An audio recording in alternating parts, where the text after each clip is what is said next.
Hello and welcome to SPM IS Academy. Today we'll analyze important newspaper articles of 26th May 2022. Please note you can download the PDF version of today's newspaper analysis by clicking the link given in the comment section. You can also join our WhatsApp group through the link given in the description section for more study materials. This is the list of the topics that we will be covering from today's newspaper. And the first article is about Indo-Pacific Economic Forum IPEF. IPEF से related एक और article हम पहले cover कर चुके थे, लेकिन इस आर्टिकल में इसके बारे में हम थोड़ा डिटेल में समझेंगे. This article is important from our syllabus GS paper 2 international relations point of view. IPEF क्या है ये? It is a US led initiative. US president Joe Biden ने पिछले साल इसको प्रपोज किया था. इसका मेन फोकस है on developing economic partnership amongst countries of Indo Pacific region. Economic growth लाने के लिए, फेयरनेस एंड कॉम्पिटिटिवनेस लाने के लिए. देखिए, IPEF के जब भी इसको कॉन्स्टिट्यूट किया जा रहा है या फिर इसके बारे में जो भी स्टेटमेंट्स लिखे जा रहे हैं उसमें कभी भी चाइना का सीधा सीधा जिक्र नहीं किया जा रहा है. येट अगर आप इनिशिएटिव्स को देखें तो it could be directly seen as a means to contain China. Its growing economic influence in the Indo Pacific region, उसको कंटेन करने का एक गोल समझा जा सकता है IPEF का. सो अगर आप देखिए तो there has been proxy mentioning of China, no direct mentioning, proxy mentioning of China, and the main objective is to limit the economic dependence of East Asian countries on China and decouple the economy of East Asia from China. So जो मोटी मोटी जो official declaration है वो तो directly China को condemn नहीं कर रहे हैं, एंटी चाइना नहीं है. ऑफिशियल डिक्लेरेशन कुछ इस तरीके के हैं कि we have to develop a collective economic growth in the Indo Pacific region, but indirectly it is focused on limiting the economic influence of China and limiting the dependence of East Asian countries on China. It can be seen as an economic aspect of the Quad. And this Indo-Pacific Economic Forum was announced one day before the Quad Summit that formally started. The second in-person Quad Summit से एक दिन पहले ये IPEF announce हुआ था. IPEF formally focuses on 4 areas. तो सबसे पहला एरिया है ट्रेड का. The Indo-Pacific countries will focus on fueling trade amongst each other. Supply chain को रिजिलियंट बनाएंगे. तो सप्लाई चेन का सरल सा मतलब होता है कि अलग अलग जगहों से जो अलग अलग कंपोनेंट सप्लाई होती है, जैसे कि मान लीजिए ऑटोमोबाइल सेक्टर में टायर कहीं और से आया, बॉडी कहीं और से आई, मशीन कहीं और से आया, टेक्नोलॉजी कहीं और से आई, वो पूरे सप्लाई चेन को एक रिजिलियंट तरीके से डेवलप करना, रोबस्ट इंटरकनेक्टिवनेस डेवलप करना फोकस रहेगा of IPEF. Clean energy, decarbonization and infrastructural development to mitigate and adapt against climate change in order to attain Paris climate deal goals. तो ये फोकस रहेगा तीसरा. और चौथा tax and anti corruption measures. तो ये जो टैक्सेशन पूरे दुनिया भर में जो टैक्सेशन के मेजर्स हैं या तरीके हैं उनको और ज़्यादा ट्रांसपेरेंट बनाना, ये गोल रहेगा. तो आप समझ सकते हैं कि जो चौथा गोल है IPEF का, it is very much similar to the global minimum corporate tax proposed by G20.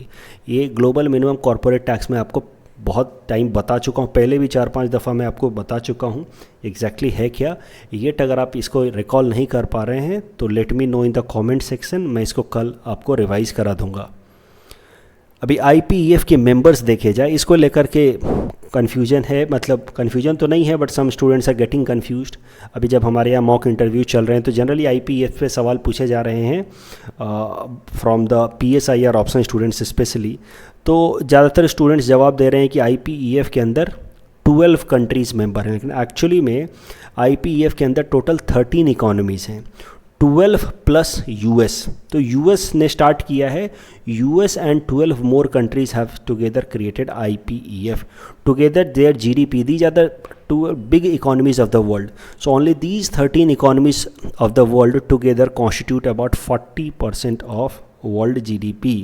The focus is to reduce overall dependence on China. आप देखिए ये जितने भी कंट्रीज़ हैं जैसे आप इंडिया का एग्जांपल ले लीजिए, टोटल 2660 बिलियन डॉलर्स का अगर हम इंटरनेशनल ट्रेड करते हैं तो उसमें से 110 बिलियन डॉलर का ट्रेड अकेला चाइना से करते हैं। हर एक देश का ओवर डिपेंडेंस आप चाइना के ऊपर देख सकते हैं। जितना भी वो ट्रेड करते हैं उसका कम से कम 10% तो वो चाइना के साथ ही अकेला ट्रेड कर रहे हैं। तो इंडोनेशिया के देखिए 1000 बिलियन में से 124 बिलियन वो अकेला चाइना के साथ ट्रेड कर रहा है। तो you see how much the East Asian countries are dependent on China for their international trade. और उसको अगर कम नहीं किया गया तो यूएस का ग्रिप ईस्ट एशियन कंट्रीज़ पे, खासकर एशिया पैसिफिक रीजन के इन कंट्रीज़ पे, साउथ ईस्ट एशियन कंट्रीज़ पे धीरे धीरे कम हो जाएगा। तो किसी भी एक पर्टिकुलर देश से अगर आपका ओवरऑल ट्रेड का 10% ट्रेड उसी देश के साथ अगर हो रहा है तो इट्स ए ह्यूज नंबर। ये रेड कलर से जो दिखाया गया है वो है overall trade with China of the any particular country, and blue colour से जो दिखाया गया है वो बताया गया overall trade that these countries do. The next article is about duty-free import of edible oil, and this topic is important from our syllabus GS paper 3 Indian economy point of view. तो एक बार ज़रा फिर से देखिए हमारे देश के अंदर जो भी एग्रीकल्चरल प्रोडक्ट्स हम इंपोर्ट करते हैं उसमें सबसे ज़्यादा इंपोर्ट बिल होता है वेजिटेबल ऑयल्स का, यानी कि वेजिटेबल ऑयल्स हमारे देश में कम बनती है हमारी रिक्वायरमेंट के हिसाब से, and that is why mostly we depend on import of vegetable oils to meet our needs. और कहाँ से वेजिटेबल ऑयल्स हम इंपोर्ट करते हैं, तो सनफ्लावर ऑयल हम इंपोर्ट करते हैं यूक्रेन से, ब्राज़ील और अर्जेंटीना से हम इंपोर्ट करते हैं सोयाबीन ऑयल, और मलेशिया और इंडोनेशिया से इंपोर्ट करते हैं हम लोग पाम ऑयल। अभी हाल फिलहाल में पूरे दुनिया भर में including India shortage of edible oil देखी जा रही है, और शॉर्टेज ऑफ एडिबल ऑयल के पीछे मुख्य कारण है कि यूक्रेन जो एक मेजर सप्लायर है सनफ्लावर ऑयल का, वहाँ से सप्लाई आ नहीं पा रही है। So Russia Ukraine war is a major reason behind decline of this edible oil और shortage of edible oil across the world. अब जब सनफ्लावर ऑयल यूक्रेन से आनी कम हो गई after beginning of the war between Russia and Ukraine on 24 February, तो फिर मलेशिया और इंडोनेशिया ने भी पाम ऑयल के एक्सपोर्ट पे बैन लगा दिया, क्योंकि धीरे धीरे एक्सपोर्ट बढ़ गया था पाम ऑयल का, तो मलेशिया और इंडोनेशिया में ही ऑयल की कमी होने लगी, तो इन्होंने पाम ऑयल को एक्सपोर्ट पे बैन लगा दिया। तो यूक्रेन से सनफ्लावर आ नहीं पा रहा है पूरे दुनिया भर में, मलेशिया और इंडोनेशिया ने पाम ऑयल को एक्सपोर्ट पे बैन लगा दिया, तो ओवरऑल पूरे दुनिया भर में ऑयल की कमी हो गई, एडिबल ऑयल की कमी हो गई। देखिए अलग अलग देशों में इस तरह का जो सुपरमार्केट्स होते हैं वहाँ पे इस तरह का एक मैसेज लिखा हुआ है कि प्लीज़ पिक ओनली 3, हर एक कस्टमर को बस 3 ही एडिबल ऑयल देंगे so that everyone can get what they need. तो इंडोनेशिया जो लार्जेस्ट प्रोड्यूसर एंड एक्सपोर्टर है पाम ऑयल का, उसने भी पूरे दुनिया भर में शॉर्टेज देख करके अपने यहाँ पे शॉर्टेज ना हो इसके लिए एक्सपोर्ट को बैन कर दिया। और इसके अलावा इंडोनेशिया ने एक और पॉलिसी अपनाई है बायोफ्यूल पॉलिसी। जैसे हमने अपने यहाँ पे 20% हाइब्रिड या 20% एथेनॉल मिक्स करने का प्लान बनाया है विथ पेट्रोल, इंडोनेशिया में 30% ब्लेंडिंग का प्लान बनाया उन्होंने डीजल के साथ, वहाँ पे भी ये एडिबल ऑयल्स इस्तेमाल किए जा रहे हैं। तो इन दोनों कारणों से इंडोनेशिया में ऑयल की कमी हुई तो उन्होंने एक्सपोर्ट पे बैन लगा दिया। अब पूरे दुनिया भर में एडिबल ऑयल की कमी हो गई और इंडिया में ये कमी खासा कर देखी जा रही है, and that has led to huge food inflation in India which is already high. और इन सब हालात को ध्यान में रखते हुए हमारी सरकार ने अब क्या किया है कि एडिबल ऑयल से रिलेटेड इन्फ्लेशन को कम करने के लिए हमारी सरकार ने इस पर ड्यूटी फ्री कर दिया है। यानी कि अगर कोई भी इंपोर्टर अब एडिबल ऑयल को इंपोर्ट करना चाहता है और हमारे देश में बेचना चाहता है तो उसको कोई भी टैक्स नहीं देना होगा। सो 20 लाख टन तक एडिबल ऑयल इंपोर्ट करने पे, specially crude soda oil, soybean oil import करने पे कोई भी ड्यूटी नहीं लगेगी। Not for this year, this duty free provision will be applicable for next year as well. अगर एडिबल ऑयल में महंगाई देखी जाए तो वो बहुत ज़्यादा हो चुकी है। 18.8% महंगाई थी in the month of March, 17.3% महंगाई थी in the month of April, and one of the biggest reason behind this huge retail inflation in edible oil is Russia Ukraine conflict. अगर आप देखें तो अलग अलग तरह का जो एडिबल ऑयल हम लोग इंपोर्ट करते हैं उसमें सबसे ज़्यादा जो एडिबल ऑयल हम लोग इंपोर्ट करते हैं वो है पाम ऑयल। ये देखिए, ये ब्लू कलर से रिप्रेजेंट किया गया पाम ऑयल। वैसे तो अलग अलग तरह के ऑयल हम इंपोर्ट करते हैं, जैसे कि पाम ऑयल या फिर सोया ऑयल या फिर रेप सीड या मस्टर्ड या फिर सनफ्लावर। रेप सीड या मस्टर्ड सबसे कम होता है क्योंकि हमारे देश में भी हम लोग अच्छा खासा रेप सीड या मस्टर्ड उगा लेते हैं, लेकिन पाम ऑयल हम लोग सबसे ज़्यादा इंपोर्ट करते हैं। तो इसीलिए हमारे देश में नेशनल पाम मिशन स्टार्ट किया गया था। आपको मैंने बताया था न्यूज़पेपर एनालिसिस में, नॉर्थ ईस्ट में स्पेशल फोकस रहेगा पाम प्रोडक्शन पे।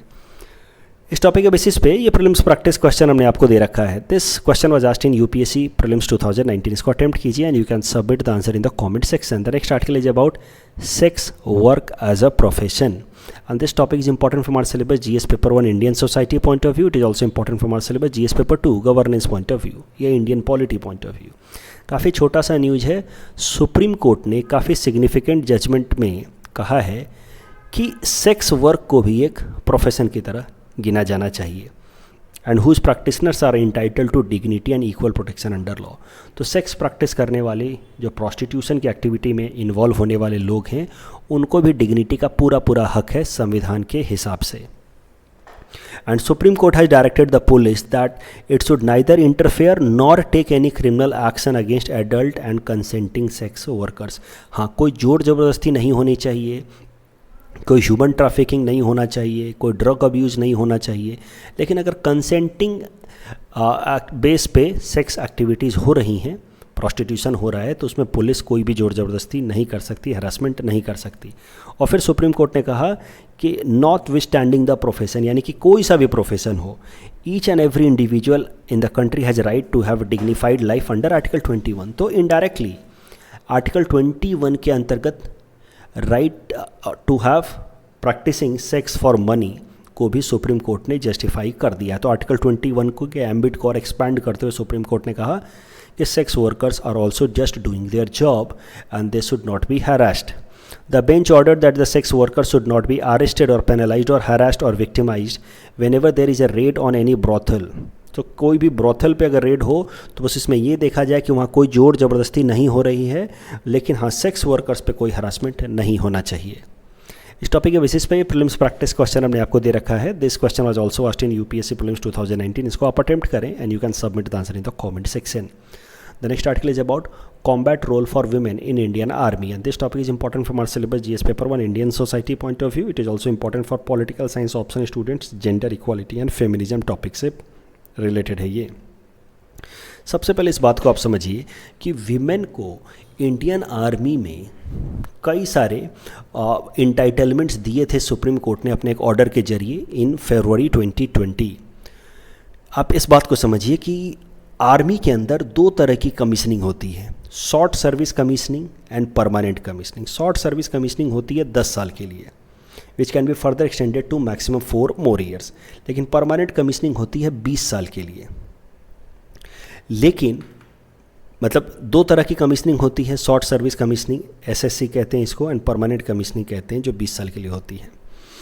विमेन को इंडियन आर्मी में शॉर्ट सर्विस कमीशनिंग अलाउड था, परमानेंट कमीशनिंग अलाउड नहीं था। लेकिन सुप्रीम कोर्ट ने 2020 में विमेन को परमानेंट कमीशन के लिए भी अलाउ कर दिया। दूसरा, विमेन को कमांड पोजीशन भी दे दिया। कमांड पोजीशन मतलब विमेन को ऐसी पोजीशन दी जा सकती है जहाँ पे वो ऑर्डर पास कर सकें अपने सबऑर्डिनेट ऑफिसर्स को। इसके पहले विमेन ऑफिसर्स को कमांडिंग पावर नहीं था, यानी कि वो ऑर्डर पास नहीं कर सकते थे। तो इन दोनों प्रोविजंस की मदद से women were given position at par with men. तो जो मेन कर सकते थे, मेन को पहले परमानेंट कमीशन आर्मी में मिलता था, अब विमेन को भी मिल सकता था after the Supreme Court judgement of 2020। उसके अलावा मेन कमांड पोजीशन होल्ड करते थे, ब्रिगेडियर वगैरह, अब विमेन भी कर सकती हैं। लेकिन तीसरा पॉइंट को लेकर के सुप्रीम कोर्ट ने कुछ भी नहीं कहा था। तीसरे पॉइंट क्या था, वो ये था कि क्या विमेन को कॉम्बैट रोल में भेजा जाए। कॉम्बैट रोल मतलब लड़ाई के रोल में भेजा जाए, क्योंकि कॉम्बैट रोल में लेकर के कई सारे इश्यूज़ हैं। अगर विमेन जो है वो प्रिजनर ऑफ वॉर की तरह पकड़ी जाती हैं तो उनके खिलाफ टॉर्चर और इन ह्यूमन एक्टिविटीज़ के अलावा सेक्सुअल ऑफेंस भी हो सकता है। तो ये सब कई सारी चीज़ें हैं जिसको लेकर के सुप्रीम कोर्ट ने इस मुद्दे पे कुछ भी नहीं कहा। तो 3 मुद्दे थे मेनली, जिसमें से 2 मुद्दों को सुप्रीम कोर्ट ने अलाउ कर दिया। तो what Supreme Court allowed, it allowed a permanent commission for women, it allowed that they can hold command position like brigadier and colonel. लेकिन जो दूसरी बात थी विमेन इन कॉम्बैट रोल, उसमें सुप्रीम कोर्ट ने कुछ नहीं कहा। सुप्रीम कोर्ट ने कहा कि a competent authority should decide कि विमेन कॉम्बैट रोल में जानी चाहिए कि नहीं जानी चाहिए। कई सारे देशों में विमेन कॉम्बैट रोल में भी अलाउड हैं, लेकिन अभी तक इंडियन आर्मी ने विमेन को कॉम्बैट रोल में अलाउ नहीं किया था। लेकिन अब एक रिवॉल्यूशनरी डिसीजन लिया है इंडियन आर्मी ने, और first women pilot in combat role Indian army ने इस्टेब्लिश कर दिया है. First Indian pilot in combat role in Indian army has been commissioned. इनका नाम है Abhilasha Barak. She has become the first women to join army aviation corps. तो army के अंदर अलग अलग कॉर्प्स होते हैं, मतलब अलग अलग आप समझिए कि ग्रुप्स होते हैं अलग अलग रोल्स को प्ले करने के लिए. तो उसमें से 21 डिफरेंट आर्मी कॉर्प्स में से एक आर्मी कॉर्प है आर्मी एविएशन कॉर्प. तो आर्मी का भी अपना एक एविएशन सेक्टर होता है जो आर्मी को इस तरह की एविएशन सर्विसेज प्रोवाइड करता है. तो आर्मी एविएशन कॉर्प में अभिलाषा बराक जी को कॉम्बैट रोल में अक्वायर कर लिया गया. And this is how she has become the first woman from India to join a combat role in Indian Army. She comes from Haryana and has been commission in to Army Aviation Corps. या अगर army Aviation Corp की बात की जाए तो ये 21 army Corp में से सबसे नया कॉर्प है. It was established in 1986. इसके अंतर्गत चीता हेलीकॉप्टर या ध्रुव या रुद्राज हेलीकॉप्टर आते हैं. उसके अलावा अनमैन्ड एयर व्हीकल्स भी इसी आर्मी एविएशन कॉर्प के अंदर आते हैं. तो ये समझिएगा कि अगर हेलीकॉप्टर है तो सीधा वो एयरफोर्स के पास होगा ना. हेलीकॉप्टर का मतलब ये नहीं है कि वो एयरफोर्स उसको रन कर रहा होगा. हेलीकॉप्टर्स नॉर्मली आर्मी के एविएशन कॉर्प्स के अंतर्गत आते हैं, जैसे कि चीता या रुद्रा या ध्रुव. ये सब इंडियन आर्मी के इंडियन एविएशन कॉर्प्स के अंदर आते हैं, एयर एविएशन कॉर्प्स के अंतर्गत आते हैं. उसी के अंदर कॉम्बैट रोल मिला है अभिलाषा बराक जी को. The next article is about tea estate model school. This topic is important for our syllabus GS paper 5 Assam issues point of view. छोटे छोटे 2 न्यूज़ हैं, देखते हैं असम से related. Chief minister Himanta Biswa Sarma साहब ने 96 newly built model high school start किए हैं टी गार्डन्स के लिए. तो टी गार्डन एरिया में 96 स्कूल स्टार्ट किए जाएंगे जो अपने आप एक मॉडल स्कूल्स की तरह होंगे. इन सारे स्कूल्स को 30 मई से पहले अलग अलग जगहों के एमपीज और एमएलएस को इनॉग्रेट करने का ऑर्डर दिया गया है. इन स्कूल्स का नाम रखा जाएगा after the name of great personalities of T communities. ये जो 96 टी स्टेट मॉडल स्कूल्स खोले गए हैं इसका आप आंसर राइटिंग में इस्तेमाल कर सकते हैं. If A question comes on welfare steps taken by the government of Assam for the welfare of T tribe community.